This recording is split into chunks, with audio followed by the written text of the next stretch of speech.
Donnie Wahlberg, the first new kid chosen in a massive talent search all over Boston. Say hello, Donnie. Hi. It's time to get serious. Then there's Danny Wood, Donnie's friend and rapping buddy. How you doing, Danny? Good, pretty good. Joe McIntyre, the youngest one in the group, but exceptionally talented, a performer since the age of 5. Glad to see you, Joe. How you doing?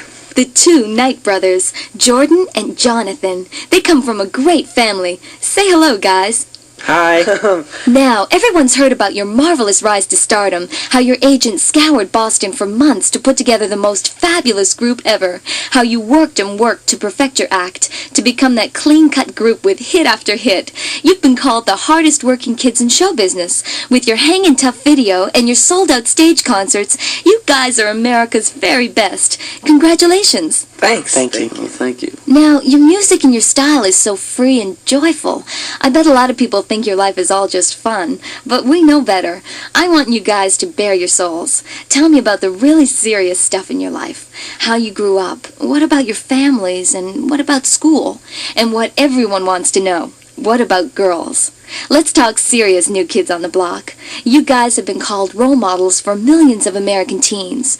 Is that for real? It's definitely for real. It's definitely for real. That's one of the misconceptions about the group, that we were made and manufactured, but that's all not true. We're just 5 guys from Boston, and when we were in Boston growing up and going to clubs and hanging out and stuff, we always said no to drugs, and we always were in school, doing well in school. I've always done well in school, so it's definitely not a front. We have success, and we just carry on our values. Now we're not going to change. We're still going to say no to drugs, and we're still going to say stay in school and don't drink and drive and all that, because we were saying it before. So we're definitely real people. But you guys came from a really tough Boston neighborhood. Tell us about the neighborhood you grew up in, Jordan. It's like in a city neighborhood. I think I'm lucky that I grew up in the neighborhood that I grew up in. What about your neighborhood, Donnie? It was fun. It was a good neighborhood. Well, I grew up in 2 neighborhoods, really, but the one I grew up in, the one I lived in first is one I say that I grew up in. That was some of the best days of my life growing up in Dorchester. Hanging out up at the Woody, which is a school, and carrying on the tradition. Because when I was real little, there was a gang of kids that hung up at the school, and they were the Woody kids. And then as I got older, there was always new Woody kids. And when I got to be that age where I started hanging up at the Woody, my crowd became the new Woody kids, and it was good to carry on that tradition. You know, there's no more Woody kids anymore, but it was nice to know that we were the last ones. We always played sports and stuff too, every day. Baseball, whatever. The whole neighborhood was always trying to do something to have fun. You know, we never really left the neighborhood. We always hung out right in the neighborhood, but everyone would always come out and hang out in the streets and always try and have fun. Always trying to come up with something new to do so we could have fun. You came from a different area, right, Joe? Well, I was kind of... Everyone else was from Dorchester, and I'm from Jamaica Plain. I just wasn't in as rough as a neighborhood as they were. What about your families? Joe, you come from a very large family, right? I have a big family, yeah. I think we all have big families, and I have 7 sisters. First there were 7 sisters, and then my brother. So he was the youngest. So he had 7 sisters. And then I came along, so and then just saved his life, I guess you could say. So it's Judy, Alice, Susan, Trisha, Carol, Jean, Kate, Tommy, and Joe. Say that again? Judy, Alice, Susan, Trisha, Carol, Jean, Kate, Tommy, and Joe. The ages are from 17 to 35. What about your family, Jonathan? Well, everybody says I come from a large family. We got 6 people in our family. But like I always envy Joe because he has 9, and I would love to have even more than 9. One of my best friends in school had 12 boys in his family, and I just thought, you know, I think the bigger the family, the closer you are, and I just think it's a much better learning experience. You learn to get along with all your brothers and sisters, and I don't know. I think I'm a family-oriented person. I can't wait to grow up and start my own family, and so I don't know. It's just nice. Who's in your family, Danny? I have my mother and father, Dan and Betty, and then I got my three older sisters, Bethany, Melissa, and Pam. And then I have a younger sister, Rachel, and a younger sister, Brett. And I have a niece, Daniela. Tell us a little bit about school, Jordan. I graduated from English High in Boston. And I almost didn't graduate because I didn't hand a paper in time. No, actually, I did hand it in the nick of time. It was on graduation day that I handed the paper in. And it was a report on cancer.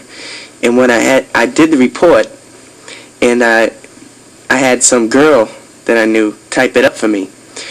And she typed it up, but she had it in her car, and her car got towed. And it was towed to a place 2 hours away from Boston. So me, Donnie, and Maurice jumped in the car and drove out to the place. We got there too late. They closed it down, so I couldn't go in the car. But luckily, we had the keys to the car, so we jumped the fence. We snuck in.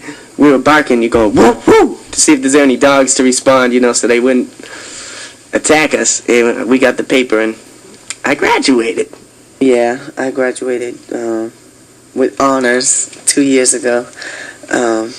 It was a hard thing to do, I think, too, though, because we were out here on the road and we were doing a lot of studio stuff, and I mean, I'm glad I'm not in school now, because I think now I would definitely not be able to do anything, because there was no time back then, so I can imagine what Joe's going through now. Well, I did 9th grade, and I go to Catholic Memorial in West Roxbury, which is right next to Jamaica Plain in Boston.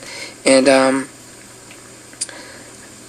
I did 9th grade, and I did real well. I had first honors all through the year, and I had a real good time. And then that summer we went on tour, and going into 10th grade I had to get a tutor, so that's when I started.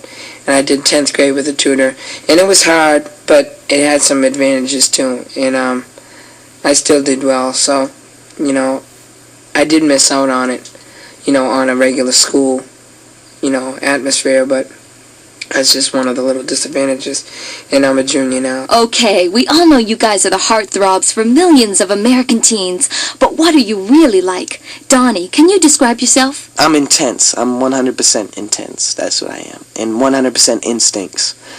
No matter what I do, it's always on the spur of the moment. But I always do it intensely. If I do something seriously, I do it very intensely. And if I do something fun, I do it very intensely. If I want to have fun, I go all out to have fun, and if anyone gets in my way to stop me from having fun, then I'm going through them, because when I want to have fun, I want to have fun. So I'm just intense about everything that I do. And when I'm not intense, I don't do it. If I get into something and I'm not intense about it, that means I'm not supposed to be doing it, so I don't do it. Joe, what about you? Are you shy or are you a flirt? I'd say both. I'm shy at first, I guess, but as soon as, I meet, if I assert myself and they know me, I guess, then I kind of start flirting and stuff.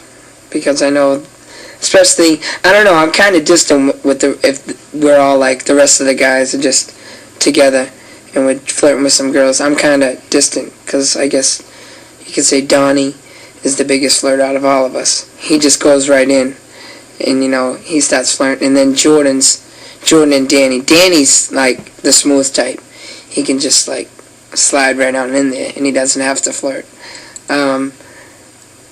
Jordan, it doesn't take him too long, and John will strike up a conversation with any girl in the world. He's real easy with girls. Not easy. I mean. He's very comfortable with girls, let me say that. Myself, I'm not. Jordan, tell us what you're like. I think I'm real serious, and I think a lot. And I don't like to talk. I like to be quiet and just think. I'm not outspoken at all. I'm shy when it comes to talking to people one-on-one, but talking to 15,000 people, I'm not shy, or performing in front of 15,000 people or more, you know, at our shows, I'm not shy. And it's weird, because John's the exact opposite. At a show, John will be shy, and in front of people on a personal level, he's real personal. But let's say you had a little time for girls and you met a special girl and she got to know you really well. Danny, what are some of the secret things she might get to know about you? If I tell everybody, they wouldn't be secrets. You've all been so serious. Tell me, what makes you just crack up? What really makes you laugh? Anything. A lot of stuff. Anything that, like, Donnie does will make me laugh. If he wants to make someone laugh, he'll make you laugh, I think. And just life. Life's funny, man. Life is a bowl of cherries.